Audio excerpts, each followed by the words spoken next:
Hello বন্ধুরা, সকাল সকাল আমি চলে এলাম চিংড়ি মাছের মালাইকারি রেসিপি নিয়ে। তোমরা পুরো ভিডিওটা দেখতে থাকো। হ্যাঁ, এখানে দেখো 200-র মতো চিংড়ি মাছ নিয়েছি। চিংড়ি মাছ কীভাবে কাটবো সেগুলো কেটে পরিষ্কার করে ধুয়ে নুন, হলুদ হলুদ গুঁড়ো, লঙ্কার গুঁড়ো, লঙ্কার গুঁড়ো, তারপরে হলুদ গুঁড়ো আর একটুও দিয়ে দিলাম হলুদ গুঁড়ো দিতে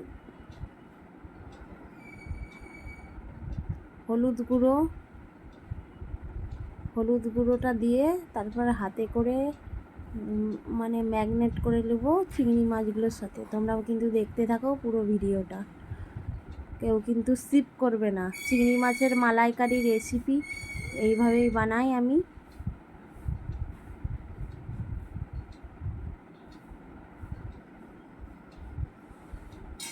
দিয়ে মাছগুলোকে রেখে দিলাম এইভাবে। তাতে এখানে নিলাম টমেটো কুচি, আদা,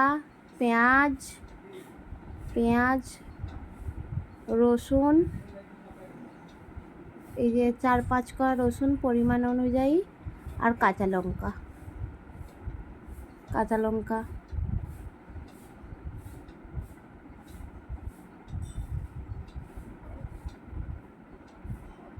এগুলো আমি ম্যাগনেট করে দেবো মিক্সিতে বেটে চিংড়ি মাছের মালাইকারিতে এগুলো দিতে হবে। তারপর কড়াই তেল গরম করলাম, এতটা পরিমাণ তেল নিয়েছি। তেল গরম হচ্ছে কড়াটায়, তারপর মাছগুলো একটা একটা করে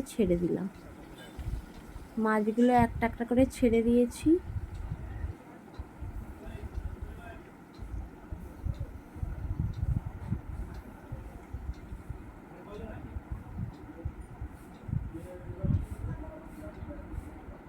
ব্যাস, কড়াটা গরম, মাছগুলো এরপর একটা একটা করে উল্টাবো।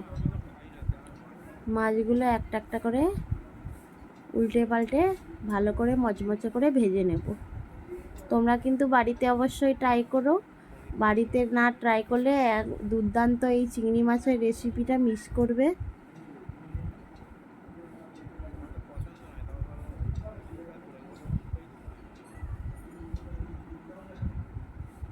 দুর্দান্ত চিংড়ি মাছের রেসিপি, দেখো, দেখতে থাকো। দিয়ে চিংড়ি মাছগুলোকে একটা একটা করে উল্টে নিচ্ছি তেলে। এইভাবেই করবে, তোমরা কিন্তু দেখতে থাকো। মাছগুলোকে উল্টে নিচ্ছি, দেখো।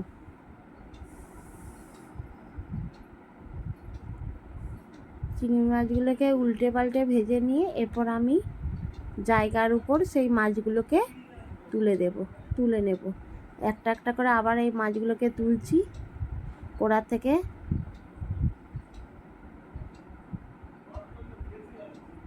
একটা একটা করে তুলে নিলাম।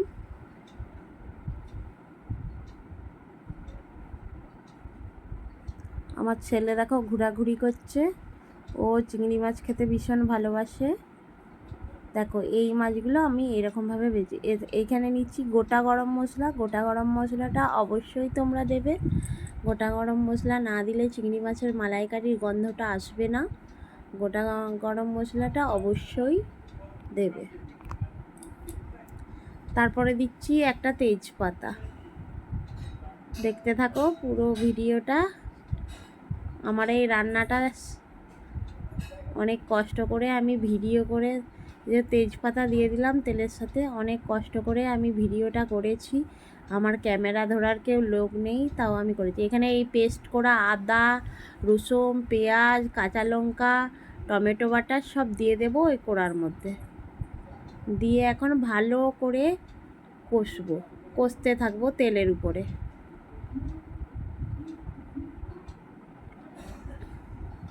কষতে থাকবো ওই তেলের উপরে, ভাজতে থাকবো।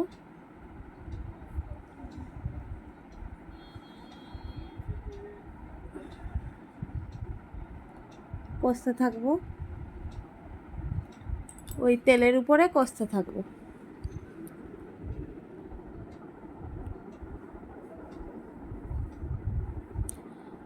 তারপর আবার একটু জল দিয়ে দেব।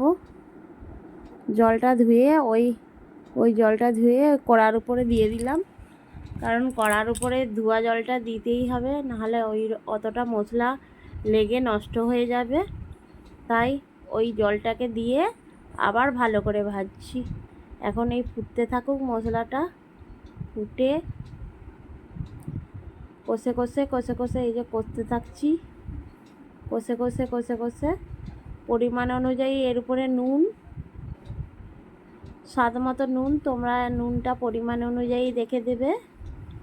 তারপর হলুদ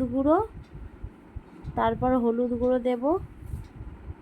হলুদ অবশ্য হয়ে গেছে রান্নাতে, তাও আমি একটু হলুদ গুঁড়ো অ্যাড করছি। যে হলুদ গুঁড়ো, ব্যাস, হলুদ গুঁড়ো,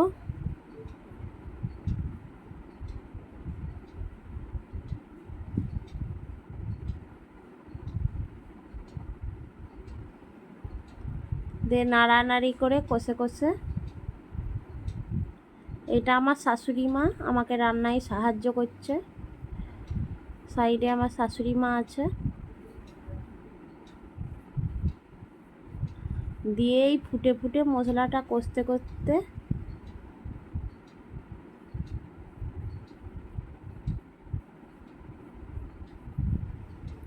ওই ভেজে রাখা মাছগুলো এর এরপর দিয়ে দেবো আস্তে আস্তে করে।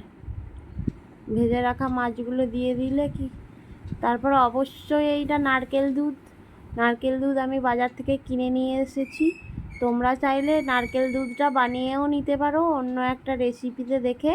এই নারকেল দুধটা একটু দিয়ে দিলাম। এই নারকেল দুধটা অবশ্যই দিতে হবে, নারকেল দুধ না হলে চিংড়ি মাছের মালাইকারি হবেই না।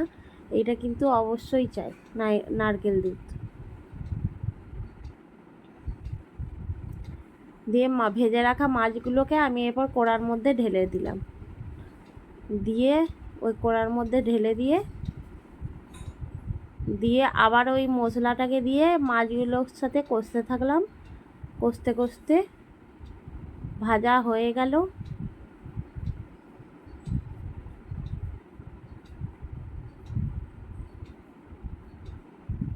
কষতে কষতে কষতে আরও একটু বেশ মানে মশলা থেকে যখন তেল ছেড়ে দেবে, তখন আমি আবার ওই নারকেল দুধ, যে একটু রাখা নারকেল দুধটা আছে, একটু নারকেল দুধটা দিয়ে আমি কষছি।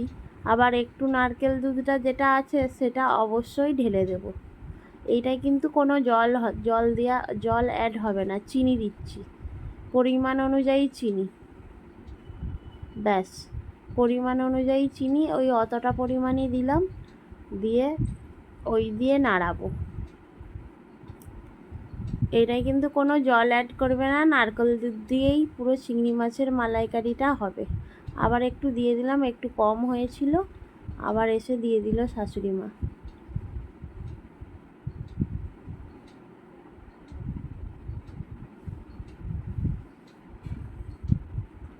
দিয়ে ভালো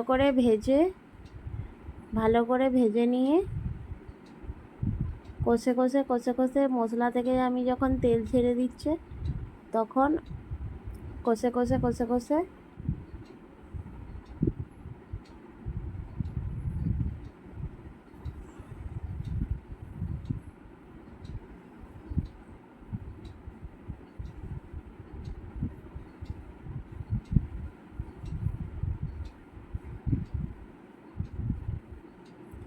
কষার পরে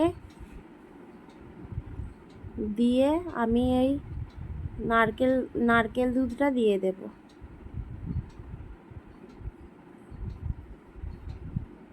নারকেল দুধটা দিয়ে এখনও কষা হচ্ছে না, কখন থেকে যে মশলা থেকে তেল ছেড়ে দিয়েছে। দেখো, রান্না করাটা খুবই কষ্টের কাজ। যে মেয়েরা সব সংসার সামলে রান্না নিজেই হাতে সব কিছু এক হাতে করে নিজেই জোগাড় করে নিয়ে রান্না করে, তাদেরকে বিশালই কষ্ট করতে হয়। তারপর এই নারকেল দুধটা আবার দিয়ে দিচ্ছি ওর সাথে। এই যে মশলা থেকে দেখো তেল ছেড়ে দিয়েছে, এই রকম হলে তোমরা আবার নারকেল দুধটা দেবে। ব্যাস, এর সাথে কোনো জল অ্যাড হবে না।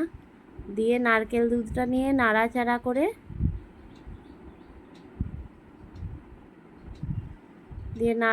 করে দিয়ে তিনটে কাঁচা লঙ্কা এর মধ্যে দিয়ে দিলাম। এই 3টে কাঁচা লঙ্কা দেখো, লঙ্কাটা পড়েছে, নিশ্চয়ই স্বাদ হবে।